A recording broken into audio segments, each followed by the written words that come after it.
నమస్తే. నా పేరు రమేష్ కడారి, హైకోర్టు అడ్వకేట్, హైదరాబాద్, తెలంగాణ. తెలుగు రాష్ట్రాల్లో గత 4 రోజులుగా పబ్లిక్లో ఉన్న టాపిక్ ఐబొమ్మ రవి. ఐబొమ్మ అనేటువంటి వెబ్సైట్ ద్వారా రవి అనేటువంటి వ్యక్తి తను పబ్లిక్కు వేల సినిమాలు చూపించాడు అనే అభియోగం ద్వారా తెలుగు ఇండస్ట్రీ అతనిపైన అభియోగం చేయడంతో, కంప్లైంట్ చేయడంతో అతన్ని పట్టుకోవడానికి గత సంవత్సరం నుంచి ప్రయత్నం చేస్తూ హైదరాబాద్కు రావడంతో అతను తన ఆస్తులు అమ్ముకోవడానికి ఫ్యామిలీ ఇష్యూస్తోని అతను హైదరాబాద్ రావడంతో పట్టుకున్నాము అని చెప్పి దానికోసం తెలుగు ఇండస్ట్రీ వాళ్ళు చాలా సంతోషపడుతున్నారు. పోలీస్ వ్యవస్థ కూడా ఒక క్రిమినల్ని మేము పట్టుకున్నామని అనుకుంటున్నారు. కానీ ఇక్కడ విషయం ఏంటి, ఐబొమ్మ రవికి ఈ తెలుగు సినిమా ఇండస్ట్రీకి గల శత్రుత్వం ఏంటి అనేది మనం చూస్తాం.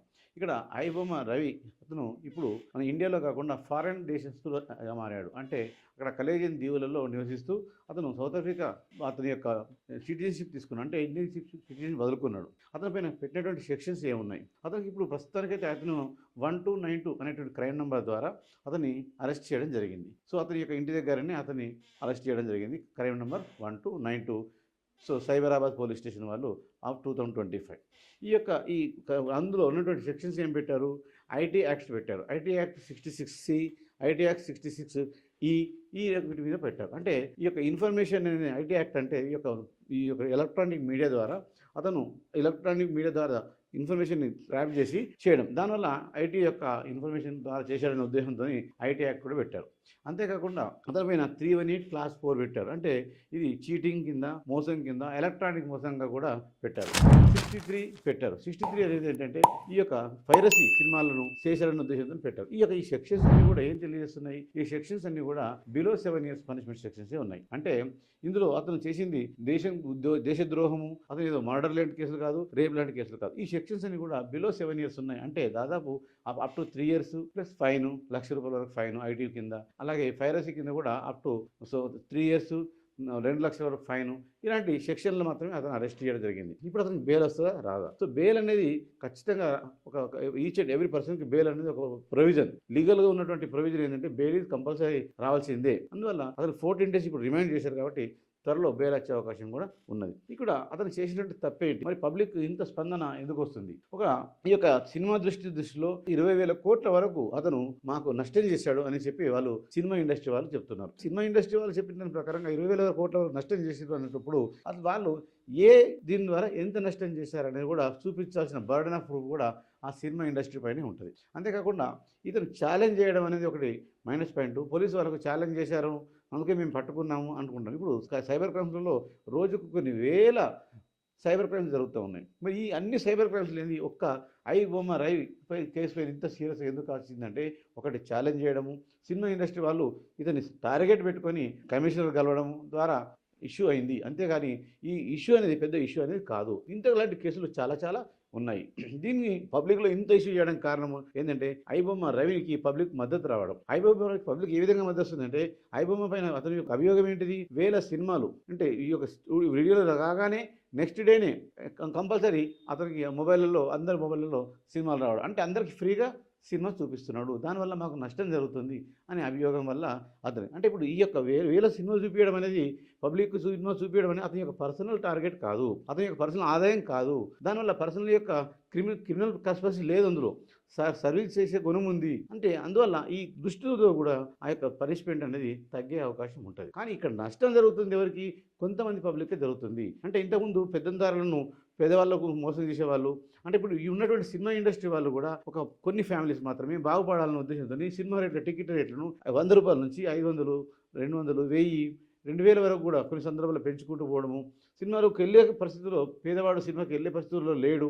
అంటే దాదాపు మిడిల్ క్లాస్ మ్యాన్ కూడా ఒక సినిమాకి వెళ్ళాలంటే వాళ్ళ ఫ్యామిలీతో వెళ్ళాలంటే ఎంతో ఖర్చుతో కూడుకున్నది. సినిమా అనేది ఒక ఎంటర్టైన్మెంట్. ఒకప్పుడు సినిమా తప్ప ఎంటర్టైన్మెంట్ తప్ప వేరే ఎంటర్టైన్మెంట్ అంటే లేదు. అంటే ఒక సినిమానే ఎంటర్టైన్మెంట్గా ఉండేది. సినిమాల గురించి ప్రతి విషయాన్ని కూడా డిస్కస్ చేసేవాళ్ళు. ఇప్పుడు సినిమాకి వెళ్ళి చూసే పరిస్థితులు లేకుండా చేసింది ఎవరు, సినీ ఇండస్ట్రీ వాళ్ళే చేశారు. అంటే వాళ్ళ యొక్క పర్సనల్ ప్రాఫిట్స్ కోసం 200 కోట్లు, 500 కోట్లు, 1000 కోట్లు టార్గెట్లు పెట్టుకొని చేయడం వల్ల సినిమా ఇండస్ట్రీకి కొన్ని రోజుల్లోనే, వారం రోజుల్లోనే ఇంత రావాలి, 15 రోజుల్లో ఇంత రావాలి అనేటువంటి ఒక టార్గెట్ పెట్టుకోవడం వల్ల పబ్లిక్ను సినిమాకి వెళ్ళకుండా చేసింది ఎవరంటే సినీ ఇండస్ట్రీ వాళ్ళే చేశారు. అంతేకాకుండా ఇంతకుముందు సినిమా ఒక 200 రోజులు, 100 రోజులు సెలబ్రేషన్స్ అంటుండు. 100 రోజుల సెలబ్రేషన్ లేవు, 200 కోట్ల సెలబ్రేషన్, 1000 కోట్ల సెలబ్రేషన్స్, ఈ డబ్బుల సెలబ్రేషన్స్ ఉన్నాయంటే ఈ యొక్క డబ్బులన్నీ కూడా ఎవరికి వెళ్తున్నాయి? మరి సాధారణమైన పబ్లిక్ నుంచి ఉన్నటువంటి ఉన్నతంగా ఉన్నటువంటి ఈ యొక్క సినీ ఇండస్ట్రీ వల్ల కొందరు జేబులకే వెళ్ళిపోతున్నాయి. ప్రభుత్వానికి కూడా వాళ్ళు ఎంత పర్సెంటేజ్ ఇస్తున్నారు? ప్రభుత్వంకు ఖచ్చితంగా లెక్కలు చూపిస్తున్నారా? అందులో నుంచి 40% కంపల్సరీ ట్యాక్స్ కడుతున్నారంటే అవి కూడా నిజాయితీగా లేవు. అంటే ప్రభుత్వంతోనే కుమ్మక్కై వాళ్ళకు ఉన్నటువంటి పలుకుబడి ద్వారా మాత్రమే ఈ ప్రోగ్రామ్ చేయడం వల్ల ఈ ఐబొమ్మ రవి అనే అతను నేను పబ్లిక్లో సినిమా చూపిస్తాను, ఫ్రీగా సినిమా చూపిస్తాను అనేటువంటి టార్గెట్తో కొన్ని లక్షల మందికి ఫ్రీగా సినిమా చూపించాడు. అతని లక్ష్యం బాగానే ఉంది, కానీ ఇది చట్టరీత్యా నేరము. ఈ చట్టరీత్యా మాత్రం ఇది ఒప్పుకునేటువంటి విషయం కాదు. చట్టరీత్యా ఇది నేరమే, కానీ లక్ష్యం అంత పెద్దగా ఉన్నప్పుడు ఈ చట్టరీత్యా కూడా పాటించడం ఉంటే బాగుంటుంది. అంతేకాని ఈ చట్టాన్ని తన చేతిలోకి తీసుకొని నేను ఫ్రీగా సినిమా చూపిస్తాను, నేను ఎవరికి దొరకను అని ఛాలెంజ్ చేయడం అనేది ఈ రెండు విషయాలు కూడా మంచివి కావు. అతని లక్ష్యము మంచి వైపు ఉంటే అది బాగుంటుంది, కానీ ఇప్పటికి కూడా మించింది ఏం లేదు. ఈ ఐబొమ్మ యొక్క రవి అనే ఎతనైతే అరెస్ట్ చేశారో అతనికి చాలా సివియర్ పనిష్మెంట్లు అనేవి పడేది లేదు. ఖచ్చితంగా ఏంటంటే సెక్షన్స్ ఉన్నటువంటి సెక్షన్స్ కూడా నార్మల్ సెక్షన్స్ ఉన్నాయి. 66 అనే టెక్నికల్ మన యొక్క ఫ్రాడ్ ఐటీ యాక్ట్ ఉంది, 63 ఉంది, తర్వాత ఈ యొక్క బిఎన్ఎస్ సెక్షన్స్ ఉన్నాయి. అలా ఇట్లాంటి సెక్షన్స్ 3 Class 5 సెక్షన్స్ ఉన్నాయి. ఈ యొక్క సెక్షన్స్ అన్ని కూడా బిలో 7 years పనిష్మెంట్ సెక్షన్స్ కాబట్టి బెయిల్ రావడంతో పాటు తర్వాత అతనికి పెద్ద పనిష్మెంట్ పడేది ఏముండదు. అందులో ఉన్నటువంటి లక్ష్యం కూడా బాగుంది కాబట్టి, అతని యొక్క ఉద్దేశం కూడా బాగుంది కాబట్టి, అతని పర్సనల్ గెయిన్ అనేది తక్కువగా ఉంది. పర్సనల్ గెయిన్ ద్వారా దీన్ని మలచడం కోసం, అతనికి పనిష్మెంట్ ఇవ్వడం కోసం ఈ యొక్క అచ్చినటువంటి సినిమాలు ఇవ్వడం వల్ల అడ్వర్టైజ్మెంట్లు వస్తాయి. అడ్వర్టైజ్మెంట్లు రావడం వల్ల అతను ఈ యొక్క ఎంకరేజ్ చేస్తున్నాడు. పబ్లిక్ ఎంకరేజ్ చేయడం వల్ల ఇది దాంతో ఇతనికి పనిష్మెంట్ ఇవ్వాలని కోరుకుంటున్నారు చాలామంది. ఓన్లీ కోరుకునే వ్యక్తులు 10% ఉంటే అతనికి మంచి జరగాలని మీ సపోర్ట్ ఉన్న వ్యక్తులు 90% ఉన్నారంటే అతని యొక్క లక్ష్యం అనేది మంచిగా ఉంది. సో కాబట్టి ఐబొమ్మ రవి కేసులో ఈ 4 రోజుల వరకు డిస్కషన్ జరుగుతూ ఉంటుంది, కానీ అతనికి పడే పెద్ద శిక్షలు ఏమి ఉండవు, అంత పెద్ద శిక్షలు కూడా కావు. కాబట్టి పబ్లిక్ ఎప్పుడైనా కానీ ఒక వ్యక్తి మంచి నాలెడ్జ్ ఉన్నప్పుడు, ఒక వ్యక్తి ఇంటలెక్చువల్ ఉన్నట్టు ఆ ఇంటలెక్చువల్ నాలెడ్జ్ ఈ యొక్క సైబర్ క్రైమ్ల కోసం వాడకుండా మంచి కోసం వాడి అతను దేశం కోసం వాడి ఉపయోగపడితే బాగుంటుందని నేను కూడా కోరుకుంటా. కానీ అట్లాంటి ఎంకరేజ్ చేయను. అతను సైబొమ్మ చేసినటువంటి క్రిమినల్ చర్యలు ఎంకరేజ్ చేయము, కానీ పబ్లిక్ చేసే సేవలను మాత్రం ఎంకరేజ్ చేస్తాము. ఎవరైనా కానీ ఒక వ్యక్తి తనకు ఉన్నటువంటి నాలెడ్జ్ను పబ్లిక్ ఉపయోగపడుతూ పాటు ప్రభుత్వంకు నష్టం జరగకుండా చట్టాలకు అనుకూలంగా ఉంటేనే బాగుంటుందని నేను కోరుకుంటా. Thank you.